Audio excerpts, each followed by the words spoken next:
கிறிஸ்து இயேசுவுக்குள்ளே பிரியமான இறை உறவுகளே, எல்லாரும் சுகமாக இருக்கிறீங்களா? சந்தோஷமாக இருக்கிறீங்களா? சத்தத்தை காணல. சந்தோஷமாக இருக்கிறோம் என்று சொல்லுவதற்கு கூடி கஷ்டமாக இருக்குது. ஏதோ சொல்லுங்க ஃபாதர், சொல்கிறத கேட்டுட்டு போவோம் என்று சொல்லி. இன்றைக்கு குருவானவர் அடிந்திருக்கின்ற ஆடை பிங்க் கலரில் இருக்குது. என்னென்னு சொன்னால், அந்த நாவல் உடுப்பு நேற்று துவைச்சவங்க காயிலையா, அதால் பிங்க் உடுப்பு போட்டுக்கிறோம். அப்படி தானே? எங்களுடைய திருவழிபாட்டு நாட்காட்டியிலே 2 தடவைகள் இந்த பிங்க் ரோஸ் நிற மெல்லிய நிறம் கொண்ட இந்த ஆடையை நாங்கள் அணிவதுண்டு. அதனுடைய அர்த்தம் என்னவென்று சொன்னால், திருவருகை காலத்தினுடைய 3வது ஞாயிற்றுக்கிழமையும் தவக்காலத்தில் வருகின்ற 4வது ஞாயிற்றுக்கிழமையும் மகிழ்ச்சியினுடைய ஞாயிறு என்கின்ற ஒரு கருப்பொருளோடு நாங்கள் தியானிக்க அழைக்கப்படுகிறோம். மகிழ்ச்சியினுடைய ஞாயிறு. உங்கள் எல்லாருக்கும் தெரியும், கடந்த 2 வாரங்களாக திருவருகை காலத்தினுடைய வாசகங்கள் எப்படியாதான வாசகங்களாக இருந்தது என்று சொன்னால், நாங்கள் ஒவ்வொருவரும் மனம் மாற வேண்டும். மனம் மாறவில்லை என்று சொன்னால் ஆண்டவருடைய தண்டனைக்கு நாங்கள் ஆளாகவும். எனவே நாங்கள் எல்லாரும் உடனடியாக மனம் மாறி இறைவன் பக்கம் திரும்ப வேண்டும் என்கின்ற சிந்தனையாக இருந்தது. திருமுழுக்கு யோவான் அழகாக சொல்லுகின்றார், அடிமரத்திலே கோடரி வைத்தாயிற்று. எந்தெந்த மரங்கள் எல்லாம் எந்தவித நன்மையும் தராமல் வீணாக இருக்கின்ற மரங்கள் வெட்டுண்டு தீயிலே போடப்படும்.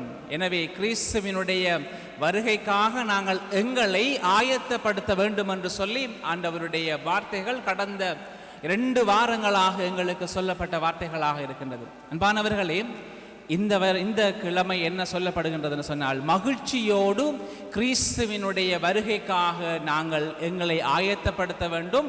நாங்கள் காத்திருந்து ஆண்டவருடைய வருகை மகிழ்ச்சியினுடைய வருகையாக இருக்க வேண்டும் என்கின்ற மறைபொருளை இன்றைய இறை வார்த்தைகள் சொல்லுகின்றது.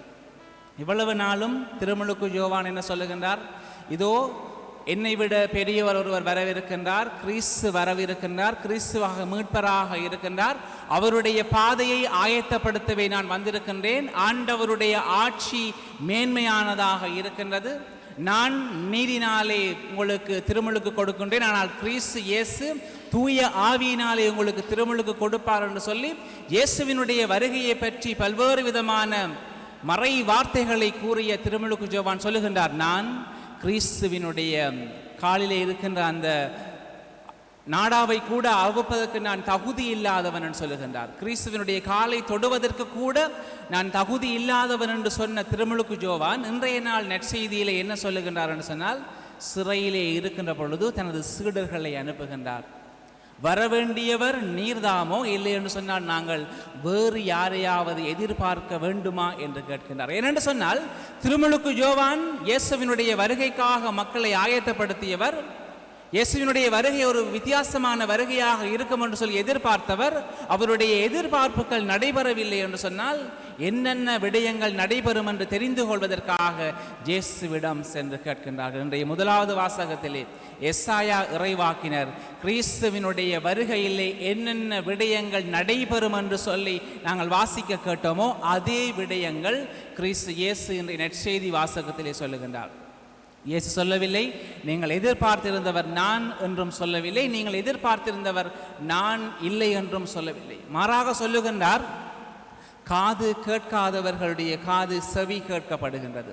யாரெல்லாம் பேச முடியாதவர்களாக இருக்கின்றார்களோ அவர்கள் பேச ஆரம்பிக்கின்றார்கள். நோய்கள் எல்லாம் குணமடைகின்றது. முடக்குவாதமற்றவர்களாக இருந்தவர்கள் எழும்பி நடக்கின்றார்கள். இறந்தவர்கள் உயிர்த்தெழுகின்றார்கள். ஏழை எளிய மக்கள் கிறிஸ்துவினுடைய வார்த்தைக்கு செவி சாய்க்கின்றார்கள் என்று சொன்னால் அதுவே கிறிஸ்து வருவதனுடைய அடையாளமாக இருக்கின்றது. அன்பானவர்களே, இயேசு சொல்லுகின்றார், இதை நீங்கள் எப்பொழுதெல்லாம் காண்கின்றீர்களோ நான் உங்களுக்கு பணியாற்றுகின்றவனாக இருக்கின்றேன். எனது ஆசீர்வாதத்தினாலே பல்வேறு விதமான நோய்கள் குணமடைகின்றது. ஏழைகள் எளியவர்கள் எல்லாரும் கிறிஸ்துவுக்கு அருகிலே சென்று கிறிஸ்துவினுடைய மறைபோதனையை கேட்கக்கூடியவர்களாக மாறுகின்றார்கள். எனவே கிறிஸ்துவினுடைய வருகை அருகிலே வந்துவிட்டது என்று சொல்லி இன்றைய இறை வார்த்தைகள் சொல்லுகின்றது.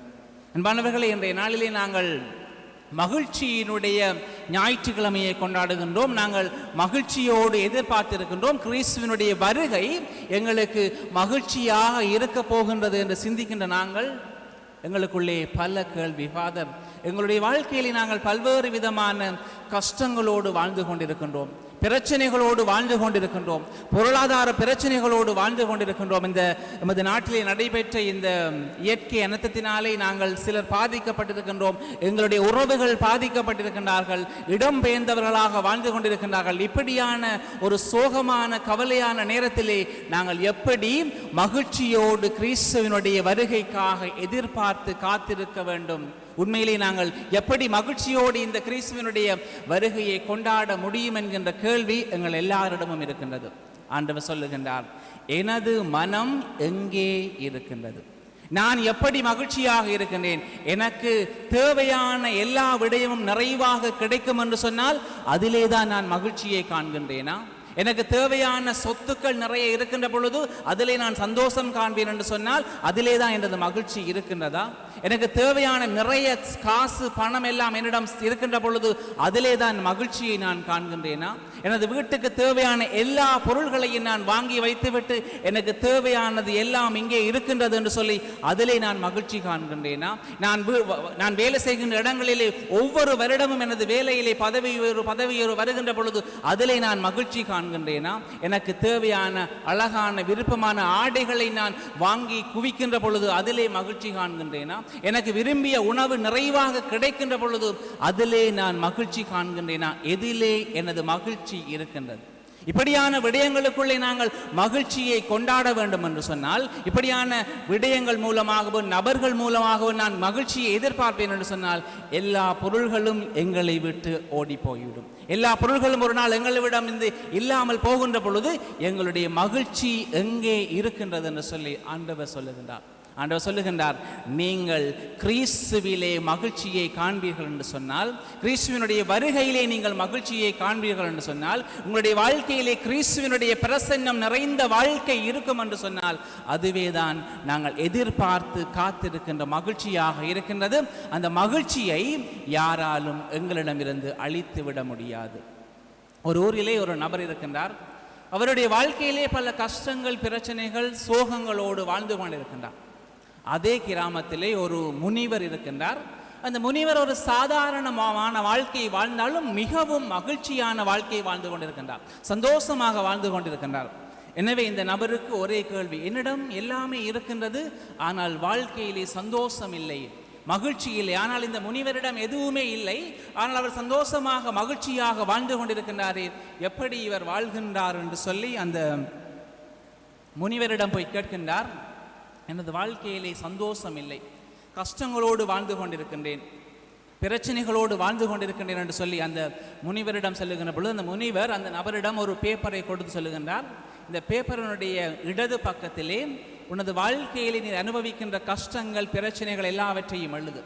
அதே போல் உனது பேப்பரினுடைய வலது பக்கத்திலே உனது வாழ்க்கையிலே நடைபெறுகின்ற சந்தோஷங்கள், மகிழ்ச்சிகள், ஆசீர்வாதங்கள் எல்லாவற்றையும் எழுது என்று சொல்லுகின்ற பொழுது அந்த நபர் சொல்லுகின்றார், வாழ்க்கையிலே பிரச்சனை என்று சொல்லி தான் உங்கள்கிட்ட வந்தேன், வாழ்க்கையிலே சந்தோஷம் இல்லை என்று சொல்லி தான் உங்கள்கிட்ட வந்தேன், ஆனால் நீங்கள் என்ன சொல்லுகின்றீர்கள், வாழ்க்கையினுடைய சந்தோஷங்களை எழுதுங்கள்னு சொல்லி அந்த நபர் அந்த பேப்பரை எடுத்து இடது பக்கத்தில் அவருடைய வாழ்க்கையிலே வருகின்ற எல்லா கவலைகள், பிரச்சனைகள், கஷ்டங்கள், துன்பங்கள், துயரங்கள் எல்லாவற்றையும் எழுதுகின்றார்.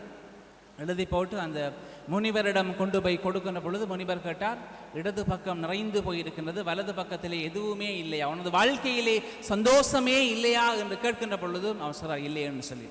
அப்போ அந்த முனிவர் கேட்கின்றார், நீ உனது மூத்த மகன் எப்பொழுது ஜெயிலில் இருந்து வெளியே வந்தான் என்று கேட்கின்றார். எனவே அந்த நபர் சொல்லுகின்றார், முனிவரே, இந்த மகன் ஜெயிலுக்கே போகவில்லை, எதற்காக ஜெயிலுக்கு போய் வந்தது என்று சொல்லுகின்றார். அப்போ சொல்லுகிறார், உனது மகன் உன்னோடு இருக்கின்றான், அது உனக்கு ஆசீர்வாதமாக இருக்கின்றது, அது எழுதுன்னு சொல்லுகின்றார். மறுபடியும் கேட்கின்றார், நீ எப்பொழுது வைத்தியசாலையில் இருந்து வந்தாய் என்று சொல்லி கேட்கின்ற பொழுது, எனக்கு எந்தவித நோய்களும் இல்லை, நொடிகளும் இல்லை, நான் எதற்காக வைத்தியசாலைக்கு செல்ல வேண்டும் என்று கேட்கின்றார். அது உனக்கு ஆசீர்வாதமாக இருக்கின்றது. அவன் கேட்கின்றான், உனது குடும்ப வாழ்க்கையிலே பல பிரச்சனைகள் இருக்கின்றது, நீ கணவன் மனைவி 2 பேருக்கும் பிரச்சனையாலே பிரிந்து வாழுகின்றீர்கள் என்று சொல்ல. அவன் சொல்றான், இல்லை, ஒரு பொழுதும் இல்லை, நானும் எனது மனைவியும் சந்தோஷமாக வாழுகின்றோம் என்று சொல்கிறார். இப்படியாக முனிவர் அவனது அன்றாட வாழ்க்கையில் நடைபெறுகின்ற ஒவ்வொரு விடயத்தையும் சொல்லுகின்ற பொழுதும் அவனுக்கு ஆச்சரியமாக இருக்கின்றது. ஏனென்று சொன்னால், நாங்களும் இந்த நபரை போலதான். ஆண்டவர் எங்களை ஆசீர்வதித்திருக்கின்றார், நாங்கள் மகிழ்ச்சியாக சந்தோஷமாக வாழ்ந்து கொண்டிருக்கின்றோம். அதை நாங்கள் கணக்கெடுத்து கொள்ளாமல், அதை நாங்கள் உணர்ந்து கொள்ளாத வாழ்க்கையிலே துன்பங்களும் பிரச்சனைகளும் கஷ்டங்களும் மட்டும்தான் எங்களுடைய வாழ்க்கையிலே இருக்கின்றது என்று சொல்லி எண்ணிக்கொண்டும் அந்த மகிழ்ச்சியை தொலைத்தவர்களாக நாங்கள் வாழ்ந்து கொண்டிருக்கின்ற எங்களை பார்த்து ஆண்டவர் சொல்லுகின்றார், உங்கள் ஒவ்வொருவரோடும் ஆண்டவர் பயணம் செய்கின்றவராக இருக்கின்றார். உங்கள் எல்லாரையும் நிறைவாக ஆசீர்வதித்தவராக இருக்கின்றார். உங்களுக்கு தேவையானவற்றை இறைவன் நிறைவாக தருகின்றவராக இருக்கின்றார், தந்து கொண்டிருக்கின்றார், மறுபடியும் தருகின்றவராகவே இருப்பார். எனவேதான் ஆண்டவருடைய ஆசீர்வாதத்தை, நன்மைத்தனத்தை உணர்ந்தவர்களாக நாங்கள் வாழ்க்கையிலே மகிழ்ந்தவர்களாக வாழ அழைக்கப்படுகின்றோம். வெறுமனே வெளி வேடமாக நான் மகிழ்ச்சியாக இருக்கின்றேன், சந்தோஷமாக இருக்கின்றேன் என்று காட்டிக்கொள்வதற்காக இல்லை, மாறாக சாதாரண நபர்களாக குடும்பத்திலே மகிழ்ச்சியோடு சந்தோஷமாக உறவாடுகின்ற பொழுது அங்கே ஆண்டவருடைய ஆசீர்வாதம் காணப்படுகின்றது. நாங்கள் எல்லாருமே கஷ்டப்பட்டு வேலை செய்கின்றோம், நேரங்கள் காலங்கள் பார்க்காம வேலை செய்கின்றோம், நிறைய உழைக்க வேண்டும் என்று சொல்லி ஆசைப்படுகின்றோம். யோசித்து பார்த்துருக்கீங்களா? வீட்டுக்கு வருகின்ற பொழுது எனது குடும்பத்தோடு சேர்ந்து ஒரு நேரத்தை செலவிட வேண்டும் என்று சொல்லி யாராவது யோசிச்சிருக்கிறோமா? என்னென்னு சொன்னால், வேலைக்கு செல்ல வேண்டும், படிக்க வேண்டும், மற்ற காரியங்களை செய்ய வேண்டும், நிறைய சேமிக்க வேண்டும் என்று சொல்லி நாங்கள் எங்களுடைய நேரத்தை மற்றவர்களுக்கு கொடுக்காத சமுதாயத்துக்குள்ளே நாங்கள் வாழ்ந்து கொண்டிருக்கின்றோம். ஆண்டவர் சொல்லுகின்றார், உனது நேரத்தை மற்றவர்களோடு பகிர்ந்து கொள். நல்ல வார்த்தைகள் பேசுகின்ற பொழுது, நல்ல வாழ்த்துக்கள் சொல்லுகின்ற பொழுது, மற்றவனுக்கு ஒரு உதவி தேவைப்படுகின்ற பொழுது நாங்களாக முன்வந்து செய்கின்ற பொழுது அங்கேதான் ஆண்டவருடைய மகிழ்ச்சி எங்களுடைய வாழ்க்கையிலே வாழப்படுகின்றதாக இருக்கின்றது. எனவே இந்த கிறிஸ்துவினுடைய பிறப்பு விழாவை கொண்டாடுவதற்காக நாங்கள் ஆயத்தப்படுத்திக் கொண்டிருக்கின்ற வேளையில் ஆண்டவர் சொல்லுகின்றார், கிறிஸ்து பிறப்பு, கிறிஸ்துவினுடைய வருகை எல்லாருக்கும் ஒரு மகிழ்ச்சியான செய்தியாக இருக்கின்றது. அதே போல நாங்கள் எப்படி மகிழ்ச்சியோடு இந்த கிறிஸ்து பிறப்பை கொண்டாட போகின்றோமோ, அதே போல எங்களால் இயன்ற அளவு இன்னும் ஒரு குடும்பம், இன்னும் ஒரு மனிதன், இன்னும் ஒரு நபர், இன்னும் ஒரு மாணவன், இன்னும் ஒரு மாணவி அந்த மகிழ்ச்சியோடு அந்த கிறிஸ்து பிறப்பை கொண்டாடுவதற்கு எங்களால் இயன்ற அளவு உதவி செய்வோம் என்று சொன்னால், அங்கே உண்மையிலேயே கிறிஸ்துவினுடைய பிறப்பு